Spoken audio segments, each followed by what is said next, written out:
Now that the 2022 fantasy football season is basically wrapped up, we still got a couple playoff weeks to go, but the regular season is wrapped up, so it's time to start reacting to the 2022 fantasy football season. How I want to do that, and here with a series with football guys, I want to talk about some dynasty dissections, taking one player every week and just talk about their dynasty fantasy football outlook for next year and seasons beyond. Should we be buying them in dynasty right now? Should we be selling? Should we be holding? You want to get some trades in now that the season's over. This is one of the best times for dynasty fantasy football. React to the season and getting some early trades in, previewing the offseason.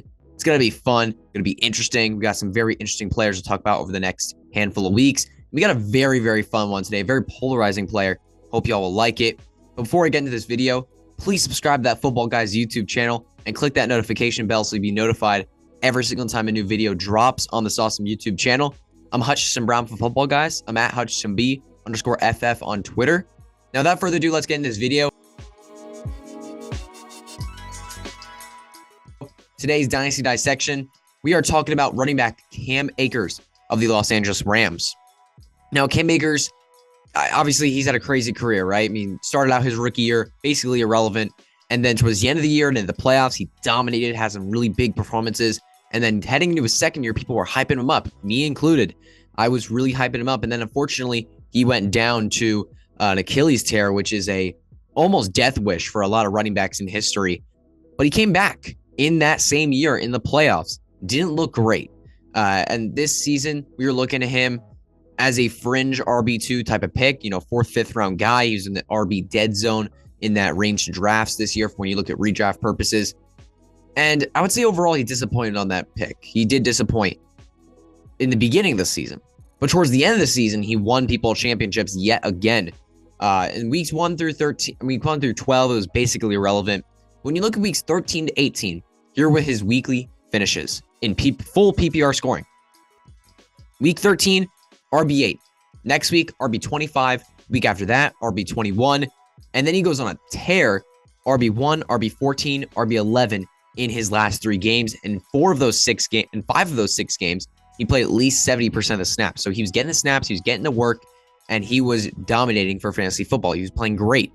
And you might ask that question, did he actually look good, or did he just get lucky with touchdowns? Or what was it with Cam Akers?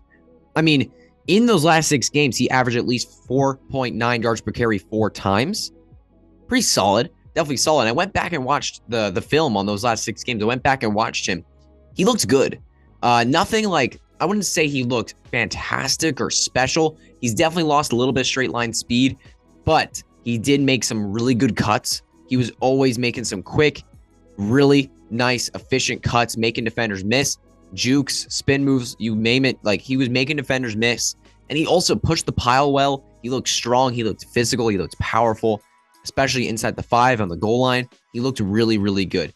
I wouldn't say he looked like special, or I think he could have been better in his rookie year if he didn't have the injury, but he still looked very, very solid, and he looked like he can be a producer for fantasy for the next few years. But now we know that he looks pretty good. Let's talk about his pass catching work, because obviously that is a big concern with him. When you talk about Cam Akers, you see the doubters out there saying Cam Akers doesn't get pass catching work. And while that may be true, he's never had a game in his career with 5 catches, at least his NFL career. He might be needed as a pass catcher this season. Matthew Stafford is yet again returning to the Los Angeles Rams, and this offensive line last year, they were bottom 3 in pressure rate allowed. Bottom 3 in pressure rate allowed this past year. Like, they were awful.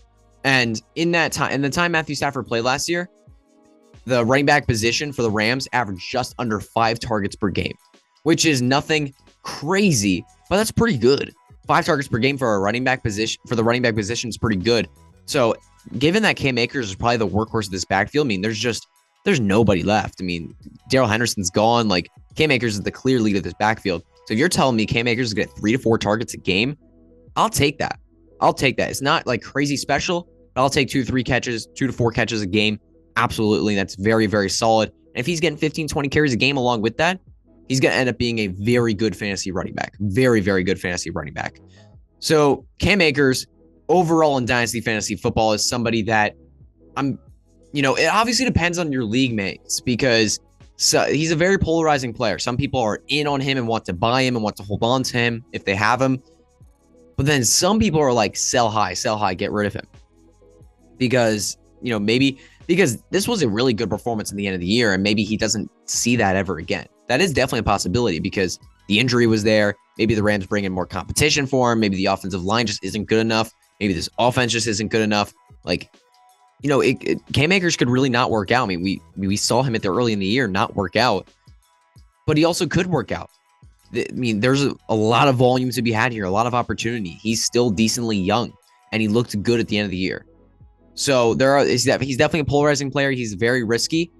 I think I'd be willing to buy him as long as I'm not giving up a first. If you're giving up a first in the 2023 draft, I think that's a little much.